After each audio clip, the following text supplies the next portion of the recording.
Hey y'all, it's Katie and welcome back to my channel. Today we're back to our Building My Home Gym on a Budget series where today I'm going to show you some of my favorite foam rollers. Let's go.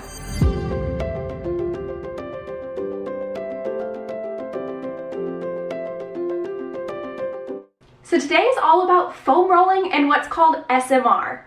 And I'm not talking ASMR, but self-myofascial release. And if you want to learn more about the basics of what foam rolling does and how to start, then this video up here will help you. Otherwise, today we're just going to look at some of my favorite foam rollers and maybe some to avoid. I'll also be giving each of these foam rollers a density rating of 1 to 3 stars, so that depending on your level of experience with foam rolling and massage therapy, or just your pain tolerance, you can choose the right roller for you.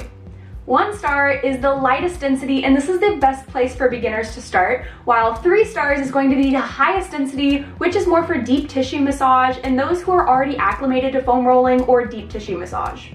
So without further ado, let's dive in.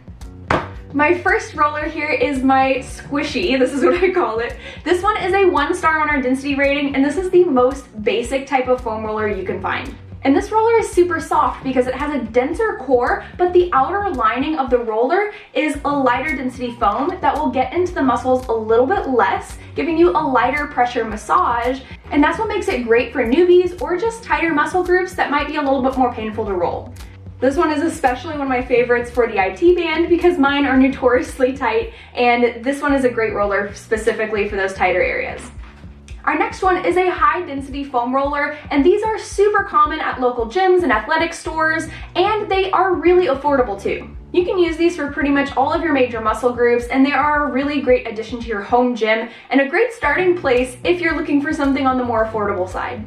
Now, I personally don't own one of these, and you'll see why in a second, but I use the one at my local gym all the time, and I really love it. It's super simple and all around a really great tool. And next up, we have some textured rollers. This is the Grid Classic and the Grid 2.0.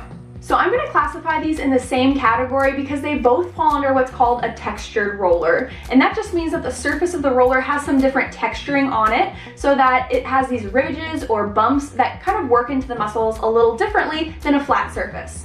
And I happen to have 2 of these because when me and my husband got married, I had mine and he had his, so now we have 2 of them, but we keep them both because they are slightly different.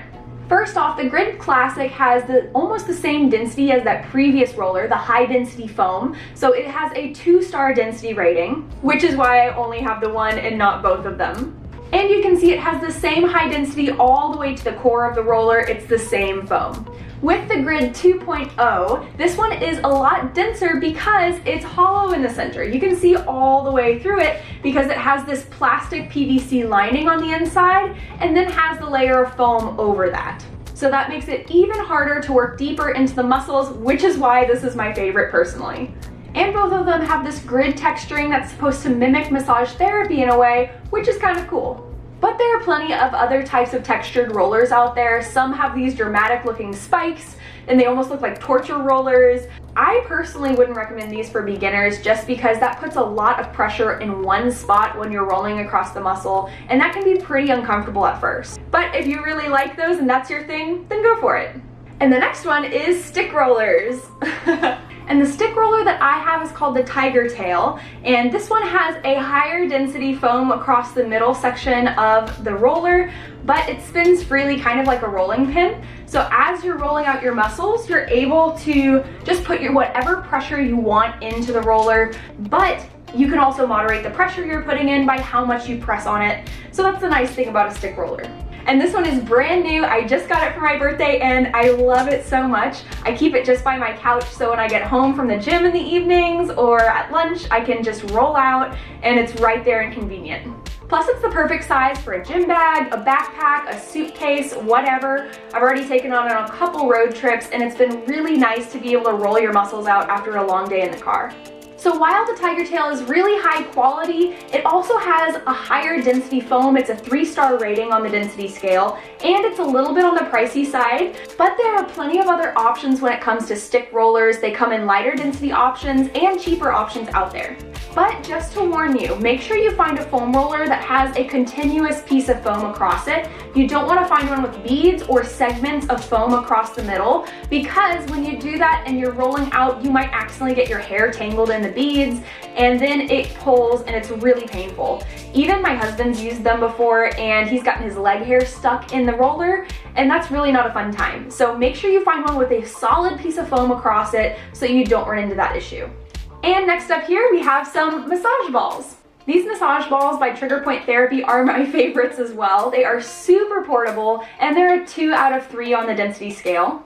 And massage balls are created specifically to help with knots or trigger points in the muscles so that you can help roll out those specific areas and pinpoint exactly where you want the pressure to be. And because massage balls are smaller in circumference, they also apply a lot more pressure directly on whatever you're using it with, which is why I would not recommend using things like a lacrosse ball. These are extremely dense, and if you put them wrongly on different tendons or ligaments, then they can cause potential problems. So it's better not to use something as high density as a lacrosse ball and stick closer to something like a 2-star density like this Trigger Point ball. But if you know what you're doing and you want to try to use that lacrosse ball, then I guess go for it, just be a little careful. And an honorable mention here is a Theragun. Now these are not the most cheap, so if you really are looking for a budget home gym, this would probably not apply. But if you're looking to spend a little bit more and invest in a piece that might last you a long time, and it's going to be a very cool, very fun massage tool, then a Theragun is going to be a really fun addition. So I personally don't have a Theragun yet, but I really want one. And these look so much fun. I have multiple family members that have them, and my massage therapist used them during my massage sessions too, and it feels so amazing. They're really great to target those specific trouble muscles that are a little bit tight. But they do make cheaper versions of Theraguns out there. I know Amazon has lots of different options on there. However, you just never know the quality that you're gonna get when you do buy something off-brand that's cheaper. So that's why I haven't purchased one. But if you found a reliable off-brand that's fairly cheap, then drop that in the comments below because I would love to know if there's a better one out there.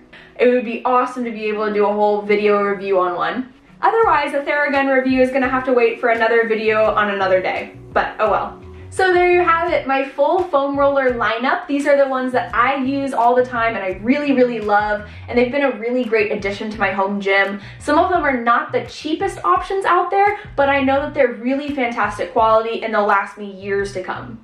And like everything in my home gym series, all the products I have in the videos are linked down below. Some of those are affiliate links, but I am not sponsored by any of these brands, so you know it's my honest opinion and what I really think about these products. Otherwise, that's all I have for you guys today. Thank you so much for staying to the end of my video. It really helps me in my channel with the algorithm when you do that. And if you learned something, make sure to like and subscribe so you can stay up to date with my latest content as it comes out. Otherwise, I will see you guys later. Stay healthy. Bye.